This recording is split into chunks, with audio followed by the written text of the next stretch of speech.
Bom, pessoal, então aconteceu infelizmente aí com um inscrito do meu canal, né? Ele mandou um comentário em um dos vídeos. Ele comprou uma Spin 2025, baixa quilometragem, aproximadamente 50 mil quilômetros rodados na época em que ele comprou. E esse carro vive dando dor de cabeça para ele, vive na mecânica, né? E ele se arrependeu amargamente, né? Ele falou lá nos comentários que se ele pudesse voltar, se eu não me engano, tá? Ele tinha um Palio 97. Ele voltaria pro carro antigo dele, só que não tem mais como, porque já passou do prazo da garantia, né, da loja, e ele tá aí com vários boletos a perder de vista para pagar, né? Ou seja, ele ficou com o BO na mão. Será que os carros antigamente eram mais resistentes? Para a gente entender isso, a gente vai ter que retroceder um pouco na história. Vamos pegar os populares 1.0.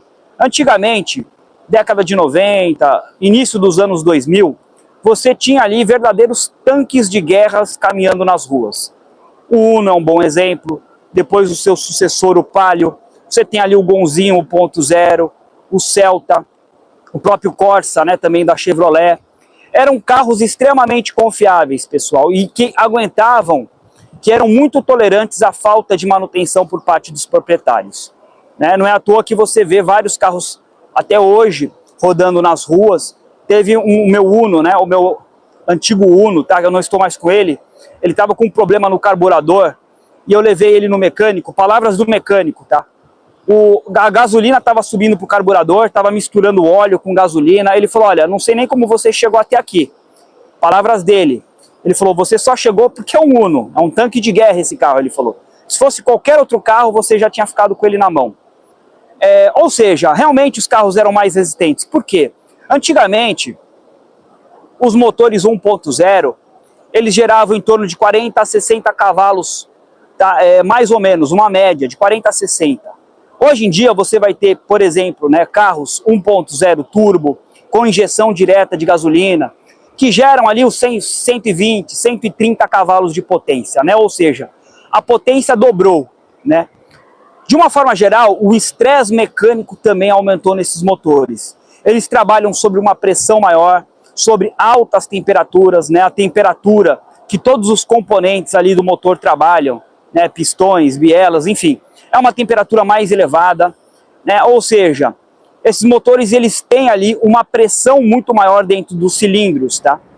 Somando-se isso ao fato de que os materiais antigamente utilizados na construção dos veículos eram metais maciços, mais grossos, mais pesados, né? Ou seja, mais resistentes a calor, ao desgaste do tempo.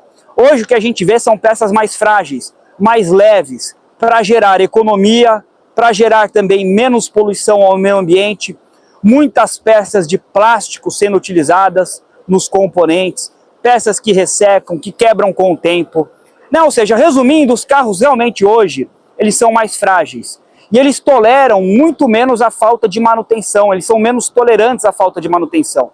Qualquer vacilozinho que você dá, já periga você perder um motor, já periga você perder um câmbio, né? Trocas de óleo, que você às vezes pula, deixa, eu vou trocar ali mais para frente. Os carros de hoje em dia, eles não estão mais tolerando isso. Então o que você tem às vezes são carros novos, de 30, 40 quilômetros, 50 mil quilômetros rodados e já apresentando uma série de defeitos. É o caso do nosso amigo aí, né? Infelizmente aconteceu com ele. Só para vocês terem uma ideia, vamos puxar aqui novamente aqui alguns exemplos. O Uno, quando ele foi lançado em 1990, ele gerava 48,5 cavalos, tá? A 5.700 RPM. Torque de 7,4 kgm/força a 3.000 giros, 3.000 RPM.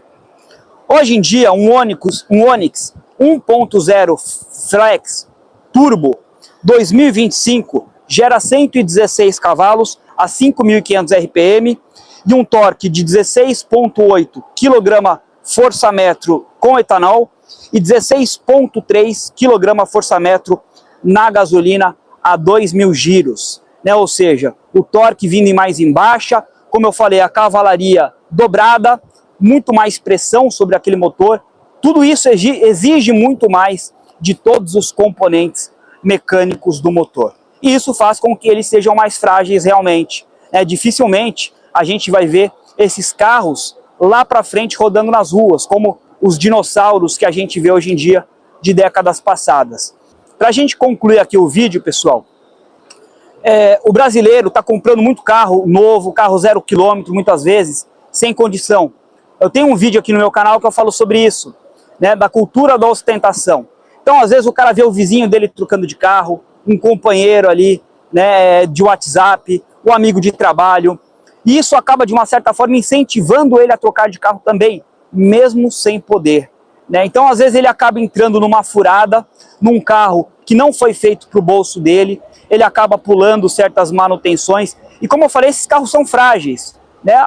O buraco aqui é mais embaixo, tá? Qual que é o carro ideal, pessoal? Aquele que cabe no nosso bolso.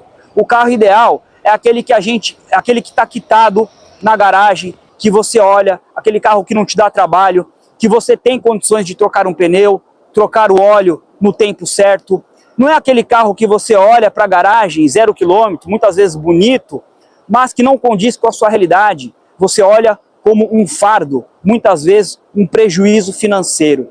O carro ideal é aquele que cabe no nosso bolso. Se a gente vai ter um retrocesso daqui para frente, pessoas aí estão comprando carros 0 km adoidado. Se a gente vai ver esse pessoal voltando para carros antigos, né, só o tempo dirá, tá? Carro sempre é bom a gente comprar com razão e não na emoção. Compre o carro na razão, o carro que cabe no seu bolso e vá ser feliz. Beleza, pessoal? É isso? Vou curtir meu domingão aqui com a patroa. Estamos fazendo uma fogueirinha, tomando um cafezinho aqui na lenha. Aproveitem um domingo vocês também. Fiquem com Deus e logo eu volto com mais novidades. Aquele abraço. Fui!